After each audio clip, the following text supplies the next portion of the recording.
Hi everyone, I'm Tyler Bronski here. Today I'm with Frank Gailey of the York Revolution. Now Frank, you began your career in the Blue Jays organization, and from 2007 to most of 2011 you were pitching real well for the Blue Jays organization, but then you moved up to Double-A New Hampshire, a little bit of a rough stretch for you.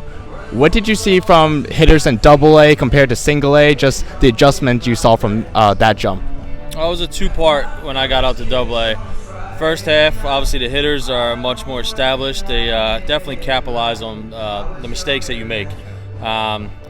Maybe you can miss once, but if you miss twice, it ain't going to be pretty. And I also was learning a new arm slot, which was, for a long haul, be more of a lefty specialist type guy. So between me learning and those hitters not missing, on mistakes, it was definitely a grind that year for sure. Now, you're a pitcher that's not necessarily known for velocity, but you're really good with mixing up your pitches and especially your off-speed stuff. What, in your opinion, makes you so effective and deceptive to hitters out there? Just changes speeds. I mean, every pitching coach that you'll talk to out there, they say your fastball is your best pitch, but you also got to have a changeup to kind of get them off it a little bit. As you said, I was never the guy to sit there at those 95, 96. So early in my career, I learned to get guys off balance to make that fastball seem that much more effective, that much more quicker, so to speak.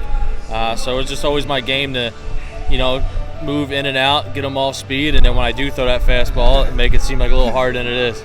Absolutely. Now, playing in 3 different major league organizations, the Blue Jays, Phillies, and A's, do you notice any differences between organizations on the principles they focus on, or are they all pretty similar and it's just baseball at the end? They're overall the big picture is the same. Some are a little more strict regarding pants up, pants down, little things like that.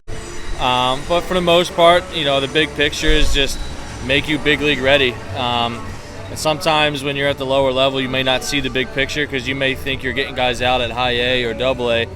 But guys that's been around for decades and seen video, they know that stuff may not play in the big league level. So as much it may be like, what are you talking about, man? I'm getting guys out. The bigger picture is, well, we want to get you guys out with a pitch that's going to be effective in the big leagues. And I think every organization, no matter how strict you are about certain things, that's the big picture and a common denominator between everyone. Gotcha. Now, during your time with the Phillies, you spent most of the year at Reading, Double-A, but then you did get called up to Triple-A for that one game at Lehigh Valley. Did they give you an explanation why your stay there was so short, or why they didn't keep you there for longer? I just think it was one of those situations where in the previous couple games there was a lot of double headers, a lot of rain-out makeups, and being a guy that had a lot of Double-A time for the most part at that, it was kind of a courtesy call-up, I'll call it, because in Triple-A it's not 7-inning games, it's all 2 9-inning games.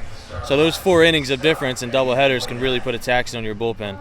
So basically we were saviors, I guess, come up just to save the guys that have been there and been working hard all year. It gives us a little bit of a taste of a AAA experience while saving the bullpen a little bit. Yeah, most definitely. Now, you've been with the York Revolution for 3 seasons now. You're really a steady member of that pitching staff. What brings you back to York each year and just to play in the Atlantic League for the last 3 seasons? It's just a lot of fun. Great competition. It is definitely a little more laid back. So, I mean, you get a little taste of just being your own guy, so to speak.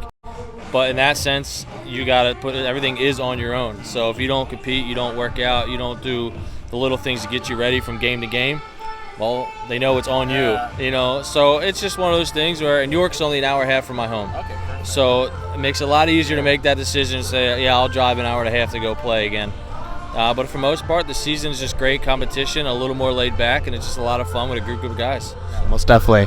To wrap it up, Frank, just want to ask you some kind of rapid type questions. You have any favorite affiliated minor league ballparks? I did like playing in Reading. It was just everything they do there. It was for the people. Yeah. It was nice to see that when you're there, everything they do, it's trying to accommodate the younger kids that may not be necessarily into the game, so to speak, just yet. But there's a lot going on. It was a lot of fun to play there. Similar question. Favorite Atlantic League ballpark besides York? So at this point in the video, it got cut off. I ran out of storage. That's my bad. Well, these are the rest of the question and answers that I asked Frank. So his answer to the favorite Atlantic League ballpark is Sugarland. Constellation Field. Toughest Atlantic League batter, Kevin Aarons of the Sugarland Skeeters, and his former teammate with the Blue Jays. He said something like Kevin is like 6 for 6 off of him to begin the year, so that's pretty crazy. And then favorite pregame meal, said he doesn't have one, doesn't have a specific one, doesn't like to pitch on a full stomach, so that's his answer. So that's it for you guys. Thank you so much for watching. If you liked the interview, please give it a thumbs up and make sure to subscribe to the channel if you haven't yet. All right, thank you.